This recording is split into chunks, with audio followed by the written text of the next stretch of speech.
शक्तनाम ग्रंथ भक्ति हेतु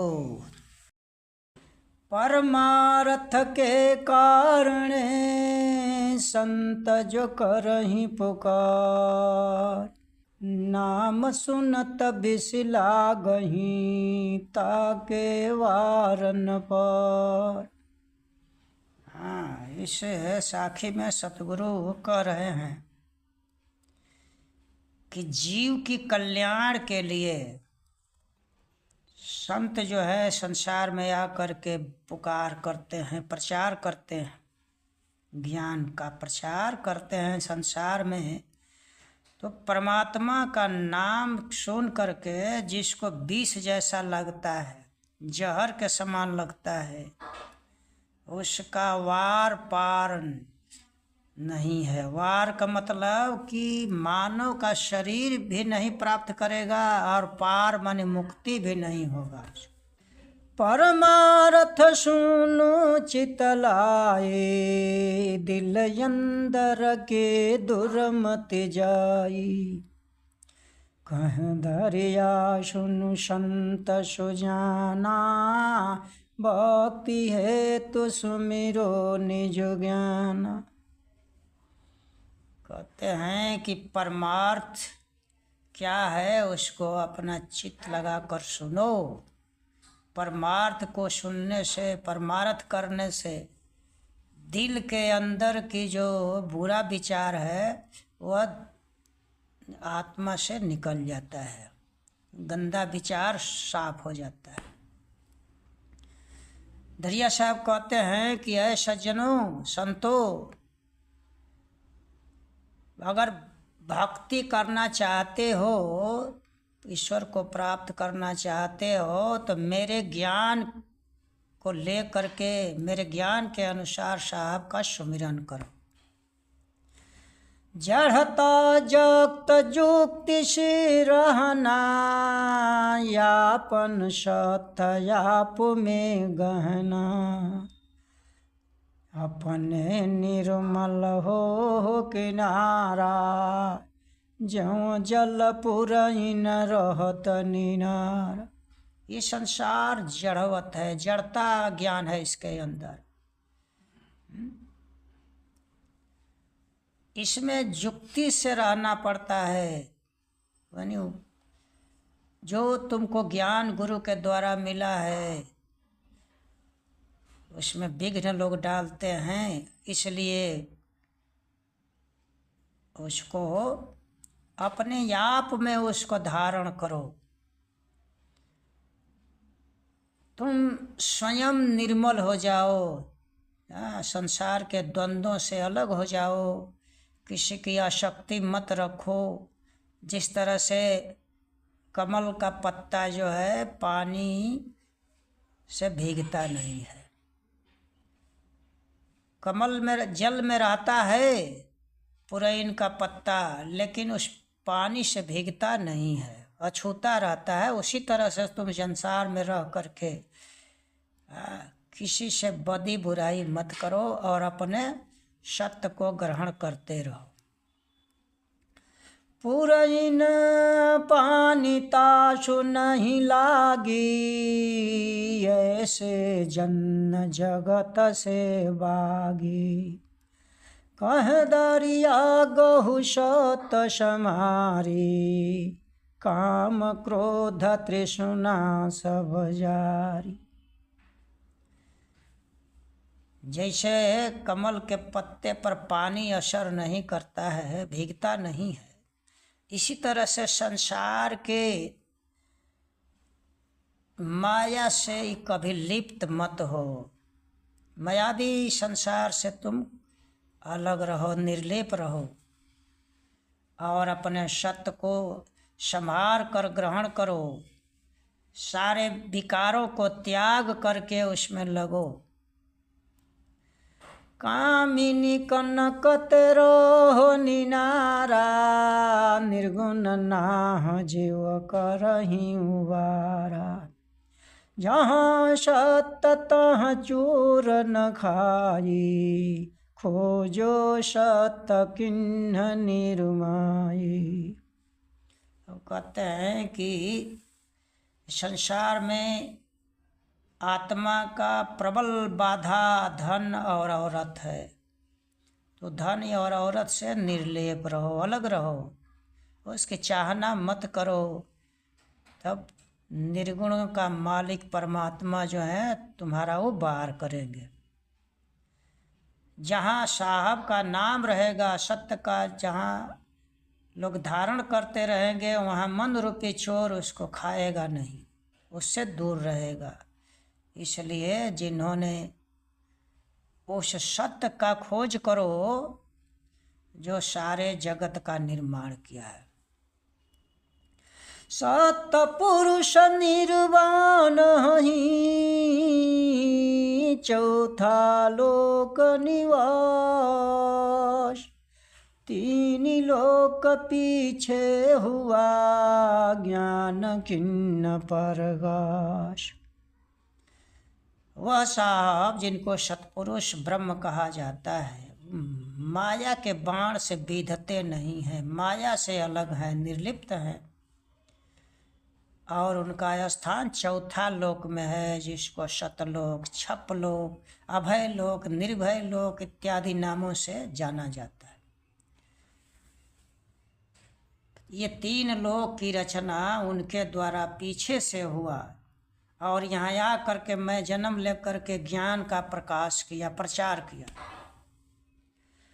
सत्य सत्य सब करे पुकारा, सत्य चिन्ह सो उतरे पारा, सत्य चिन्हावे सो गुरु ज्ञानी, सत्य शब्द छप लोक की वाणी। जितने मत मजहब हैं सभी लोग सत्य का पुकार करते हैं कि सत्य को ग्रहण करो, लेकिन सत्य क्या है उसको लोग चिन्हते नहीं है, पहचान नहीं करते। सत्य का जो पहचान कर लेगा वो भवसागर पार हो जाएगा। सत्य का जो पहचान कराता है वह ज्ञानी गुरु कहलाता है। और ये सत्य शब्द जो है ये वह उस लोक की वाणी है जो छिपा हुआ लोक है, छपलोक है।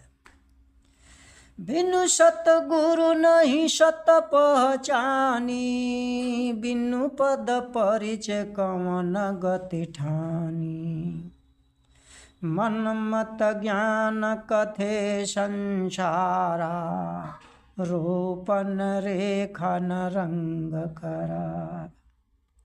कहते हैं कि बिना सतगुरु का सत्य का कोई पहचान नहीं कर सकता है, और बिना सतपद को परिचय किए मुक्ति कोई नहीं दे सकता।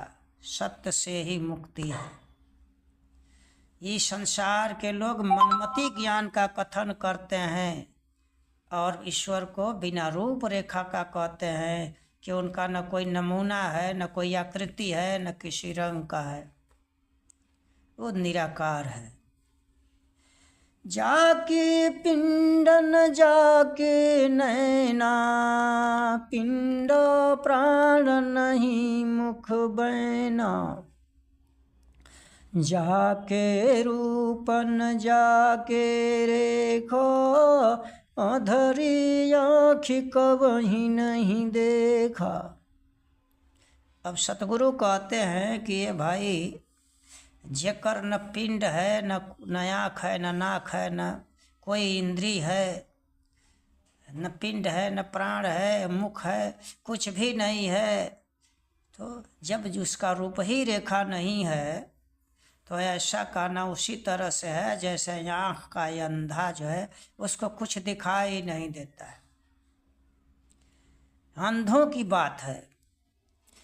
सुनहु संत यह करहु विचारा, सतपुरुष वै सभते न्यारा, जाके पिंड प्राण है छाया, तिन्हीं सब जगत निर्माया। कहते हैं कि ऐ संतो हमारी बात को सुनो और हमारी बात पर विचार करो। वह सत्पुरुष परमात्मा जो है, जितने तुम ईश्वर की कल्पना करते हो, मनमति ज्ञान का कथन करते हो, वो सबसे अलग हैं, वह सबसे न्यारे हैं। उनका प्राण पिंड एक ही है, उनकी आकृति है, और उसी परमात्मा ने सारे ब्रह्मांड का निर्माण किया, सबका मूल कारण है। वे सब करहीं साफ बनाई, ऐसो सत पुरुष ही भाई। अजर कया शिर छत्र विराजे, अनहद बाजा कोटिन बाजे। कहते हैं कि वह ब्रह्म जो है, परमात्मा जो है, इंसाफ करते हैं, जीव का कल्याण करते हैं, ऐसा वो सत्पुरुष ब्रह्म है। उनका शरीर अपरिवर्तन है, एक रस्सी है, और सिर पर उनका छत्र हमेशा शोभायमान रहता है, फिरता रहता है। और जहाँ रहते हैं अनाहत शब्द होता रहता है, हमेशा वहाँ बाजा बजता रहा है, शब्द होता रहता है। सतपुरुष अजर हहीं, मरे जीवी नहीं जाय, कह धरिया नक मिले, तो ज्योति ही ज्योति समान। साप जो सत्पुरुष ब्रह्म कहलाते हैं, वह अपरिवर्तन एक रसी है, उन अनादिकाल से जैसा है वैसा ही अब है, आ वैसा ही अनंत काल तक रहेंगे। उनके अंदर कोई परिवर्तन नहीं, आ वह न मरते हैं न जन्म लेते हैं। जिसको दिव्य दृष्टि प्राप्त हो जाती है, ऐनक का मतलब होता है जिसका हृदय साफ हो जाता है, तो उसको दिव्य दृष्टि प्राप्त हो जाता है, तो साहब से उसका प्रेम हो जाता है, साहब से मिल जाता है। ऐनक सूरति चंद ज्यों सोरा, झलके पदुम गगन भरिपूरा, मुरली अटेरी गगन में आवे, बोलनी हर सोई हई बजावे। कहते हैं कि जिसको दिव्य दृष्टि प्राप्त हो जाता है, तो जैसे चंद्रमा और सूर्य के उग जाने पर सब कुछ दिखाई देने लगता है, उस तरह से सारी सृष्टि उसके दृष्टि में हो जाती है, और सब कुछ उसको दिखाई देने लगता है। उसके ज्ञान दृष्टि में, दिव्य दृष्टि में सब कुछ झलकने लगता है। मुरली की आवाज़ ध्यान में आता है, अब बुलाने वाला वही शब्द करता है, बजाता है। जब लगे काम काबू नहीं आवे, तब लगी मुरली न टेरी सुनावे, सोहंग सुरति शून्य में पेखे, अजपा मूल दृष्टि में देख। अब इसमें कहते हैं प्रतिबंध है कि जब तक ले काम पर विजय नहीं कर लेगा आत्मा, तब तक ले उस मुरली का आवाज़ नहीं सुनाई देगा। आवाज़ हमेशा होता रहता है, लेकिन जब तक ले काम रूपी विषय पर ही काबू नहीं करेगा, तब तक ले वह शब्द सुनाई नहीं देगा। सोहंग सूरत शून्य में पेखे। सोहंग कहते हैं आत्मा को। तो ये आत्मा जो है अपनी सूरत कहाँ लगाएगा? शून्य में। शून्य कहते हैं कि ध्यान में बैठने पर जब इसकी इंद्रियां काम नहीं करती है, इंद्रियों का सक्रियता समाप्त हो जाता है, इंद्रियां अपना काम छोड़ देती हैं, उस समय उसको, उस अवस्था को शून्य अवस्था कहा जाता है। त्रिकुटी में जब ये ध्यान लगाता है तो वहीं शून्य होता है, इधर का ख्याल उसको नहीं रहता, वही शून्य अवस्था है। तो उस अवस्था में ध्यान में, अजपा में शब्द को देखता है, अपने दृष्टि से देखता है, केवल देखता है, वही अजपा है। अभिगति रूप अर्धम राखे, पुहुपवाशयामृत रस चखे। सुरते सोहंगम मूल में जाए, दर्शन देखी कमल मृग सोए। अभिगति रूप अर्थ माने सूरत में उस जो अभिगति रूप आता है ध्यान में, उसको हमेशा देखता रहे और उसका स्वाद लेता रहे, अमृत रस का, उस शब्द का आनंद उसको मिलेगा, उसको चाखता रहे। जैसे भंवरा फूल के सुगंधी को हमेशा चाखता रहता है, लेता रहता है, उसी तरह से सूरत हमेशा वो लगाए रहे। जीव की सूरत कहाँ जाती है? तो जो मूल नाम परमात्मा का है उसमें जब पहुँच जाता है तो उस शब्द को देख करके इसको दिव्य दृष्टि प्राप्त हो जाती है, हृदय कमल खिल जाता है। बिन सत गुरु को भेद बतावे, गुप्त नाम यह प्रगट दिखावे। जीव के मूल नाम जो पावे, काल फांस के दूरी बहावे। कहते हैं कि बिना सतगुरु का जो गुप्त नाम है, साप का नियक्षर नाम जिसको सार शब्द कहा जाता है, वही गुप्त नाम है। बिना सतगुरु का उसका कोई भेद नहीं बताने वाला है। जब सतगुरु से भेंट होता है तो वही उस नाम को उस शिष्य के हृदय में प्रकट कर देते हैं। उनके दया से वह नाम प्रकट होता है, प्रकट हो जाता है।